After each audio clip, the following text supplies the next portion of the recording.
So that's the thumbnail. I'm learning that. You need a thumbnail photo. Listening to Interstellar, I guess that's okay to have Interstellar playing in the back of my video. I don't know. But let's see what's up. It's a great song. So today what I want to talk about is how to gamify your life to level up, and how our minds are always creating a game. This game is always going on, no matter what. You can't opt out of the game. So your mind is going to obsess over something. It's going to obsess over a car. It's going to obsess over a woman. It's going to obsess over being the best version of yourself. It's going to obsess over how your kids are doing in school. It's going to obsess over things. It's not so much about what you're obsessing over. It's about how to use that mechanism to level yourself up. I've got my notes here so I can stay organized.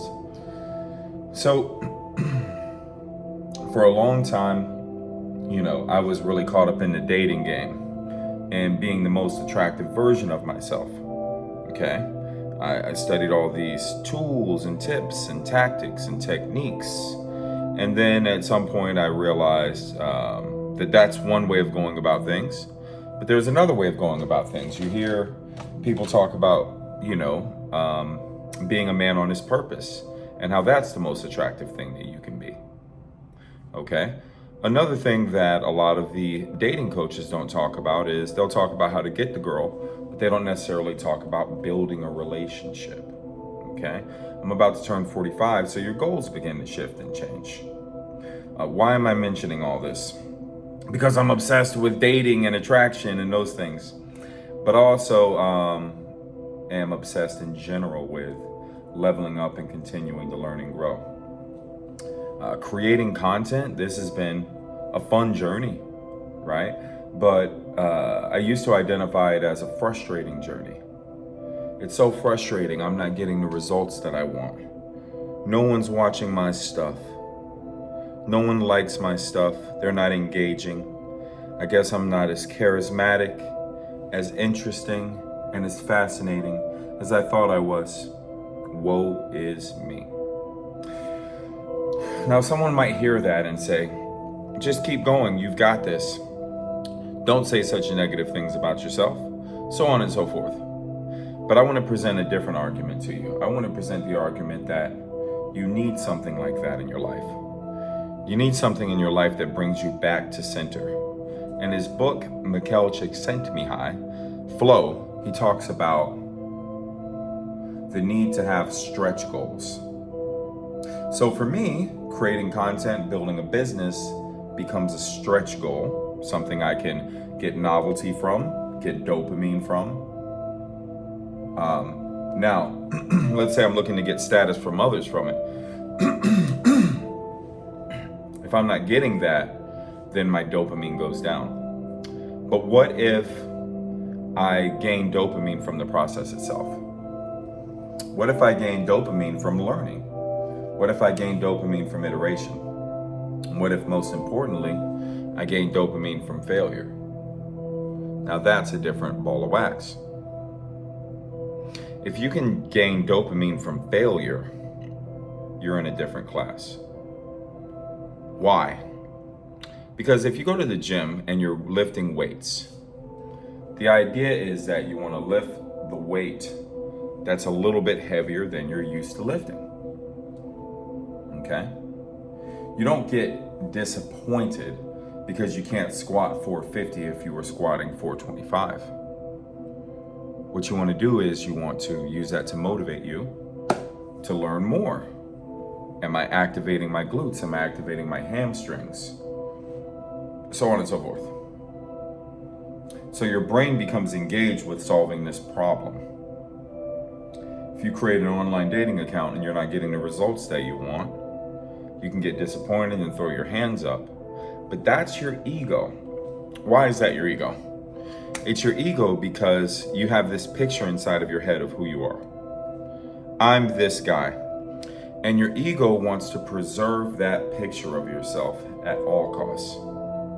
at the cost to your dating life, at the cost to your business, at the cost to your fitness, at the cost to your creative life.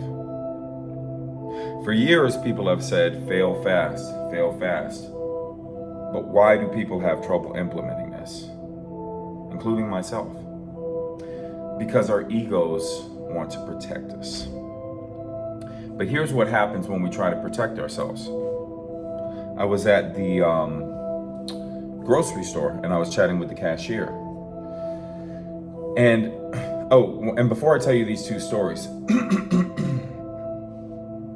I want to mention that as I'm creating, my brain is starting to see different patterns.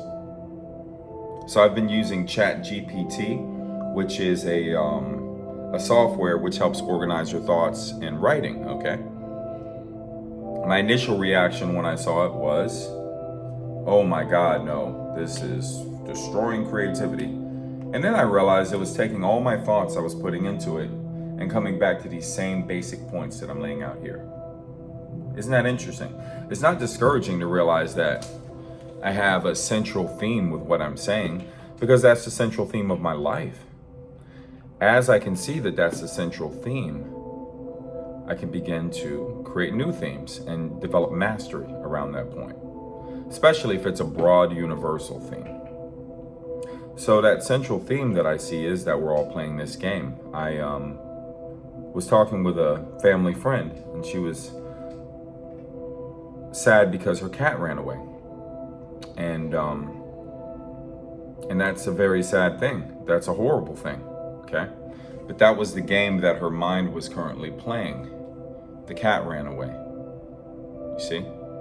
I was chatting with a cashier. I don't want to touch on that too much because it's so dicey. No, you know what? Let's just get into the dicey stuff. It's probably not even that dicey, just in my head it is. So, in my head, this is someone who was sharing all these different concerns that they were having about their relationship, about their health, all these different concerns. And when offered solutions, the solutions just kind of flew right by them. They didn't even acknowledge the solutions. So it was like the game that they were playing was coping with their unhappy life. Now, you know, that sounds judgmental, but like I said, we're just gonna kind of just chat here because we all do this. So I'm coping with my unhappy life. Here's a solution. Well, no, that's not the game I'm playing. The game I'm playing is coping with my unhappy life. Got it. So the cat runs away and it becomes the next thing to cope with. You see?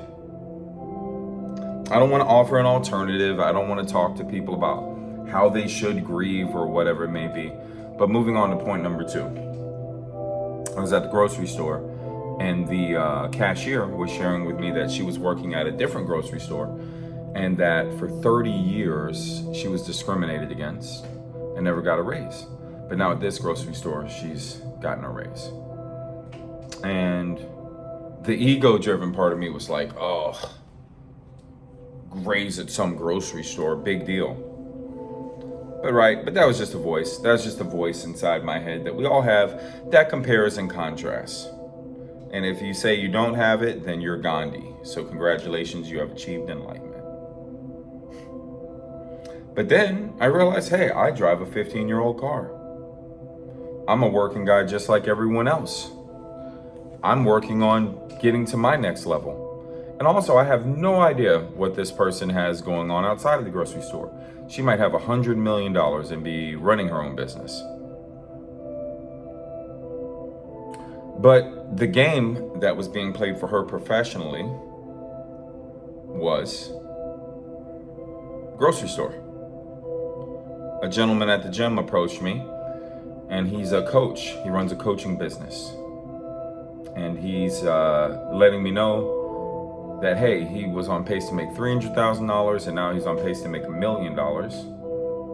Cool, that's awesome. Initially, my mind said, this guy's full of it. And then my mind said, well, if he can do it, how come I can't? You see? But it did say this guy's full of it. Why? Because my identity can't allow that person to be further ahead on the Monopoly board than me. And my identity, if my identity is of making 100,000 or 200,000, then if someone presents evidence to the contrary, I have to ask myself what I've been doing with my time. But that's the wrong question. It's just more important to just notice that our mind does these things. So humility matters. Humility will save your ass more times than you can imagine. And so that's what I got for you today. Peace.